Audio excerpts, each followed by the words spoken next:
Hi friends, ఎలా ఉన్నారు? బాగున్నారా? ఇంకో వీడియోతో అయితే మేము ముందుకైతే వచ్చేసాం ఫ్రెండ్స్. ఇది వచ్చేసి నిన్న మాఘ పౌర్ణమి కదా ఫ్రెండ్స్.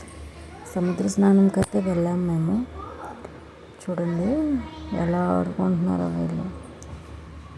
చాలామంది అయితే వెళ్ళాము మేము. ఇలా సరదాగా స్నానంకి వెళ్ళి అక్కడ చాలా టైం స్పెండ్ చేసామన్నమాట. మీరు వెళ్ళారా మరి? నేను చాలా మంచి రోజు ఫ్రెండ్స్. సముద్ర స్నానం అయినా పర్లేదు, నది స్నానం అయినా పర్లేదు, లేదు అనుకున్న వాళ్ళు, వెళ్ళలేని వాళ్ళు ఇంట్లో దేవుణ్ణి తలుచుకొని స్నానం చేసినా పర్వాలేదు ఫ్రెండ్స్. అందరూ సముద్ర స్నానం చేస్తారంటే చెయ్యాలి కానీ మరి చెయ్యలేని వాళ్ళు కూడా ఉంటారు కదా. వాళ్ళ ఇంట్లో స్నానం చేసుకున్న పర్లేదులేండి ఫ్రెండ్స్. దేవుడు మనం మనసులో ఉండాలి. మనం సముద్ర స్నానమే చేయాల్సిన అవసరం లేదు, కానీ వెళ్తే మంచిది. నిన్న చాలా మంచి రోజు ఫ్రెండ్స్. మేమైతే వెళ్ళాము, స్నానం అయితే చేసి వచ్చేసాము. మా పిల్ల అయితే చాలాసేపు ఆడింది అక్కడ.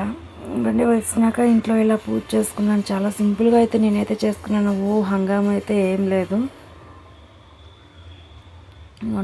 నా పూజ అయితే చాలా సింపుల్గా చేసుకున్నాను. ఇలా ఉప్పు దీపం పెట్టుకొని దేవుడికి విష్ణుమూర్తికి సంబంధించింది కదా నిన్న అనేసి ప్రసాదం ఎర్రరవ్వతో ప్రసాదం చేసి పెట్టి ఆ దేవుడికి తులసిమాలతో అలంకరణ చేసి మేము బీచ్ నుంచి వచ్చేటప్పుడు ఆ పువ్వులు, ఆ తెల్ల పువ్వుల పేరు నువ్వుల వరాల పువ్వులు ఏవో అంటారు కదా. ఆ పువ్వులు అయితే మాకు అక్కడ చెట్టు కనిపించాయి. దేవుడికి పెడదామని కోసుకొని తీసుకొచ్చాను అనమాట. బీచ్కి వెళ్ళి వచ్చేటప్పుడు దారిలో చెట్టు అయితే కనిపించింది, కోసాను. ఆ 6 పువ్వులు దేవుడికి అయితే అలా అలంకరణ చేసి దీపం అయితే వెలిగించుకున్నాను నేను నిన్న.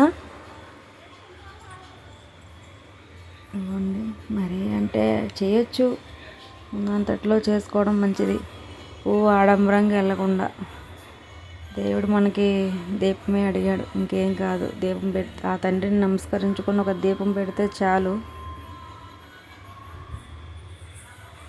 అండి. ఆ పూజా మందిరం చాలా చిన్నది ఫ్రెండ్స్. ఎక్కువ ఫొటోస్ ఏమి ఉండవు, అలా ఉంటుంది అన్నమాట.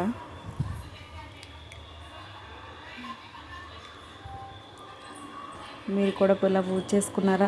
చేసుకునే వాళ్ళు లైక్ చేయండి, షేర్ చేయండి, సబ్స్క్రైబ్ కూడా చేయండి ఫ్రెండ్స్. నా వీడియో నచ్చితే కనుక మీకు బాగుందో బాగాలేదో నా పూజా విధానం నచ్చిన వాళ్ళు కూడా కామెంట్ ద్వారా తెలపండి ఫ్రెండ్స్. మా విష్ణుమూర్తి చిన్న విగ్రహం అయితే మా ఇంట్లో ఉంది, చిన్నది. అది మా మామయ్య గారు హరిద్వారం వెళ్ళేటప్పుడు తెచ్చిచ్చారనమాట. హరిద్వారం వెళ్ళారు, మాల వేసుకున్నప్పుడు, గోవిందమాల వేసినప్పుడు హరిద్వారంలో తెచ్చారనమాట. అది నేనైతే అది తెచ్చుకుని డైలీ పూజ చేసుకుంటున్నా విగ్రహానికి. Okay friends, bye.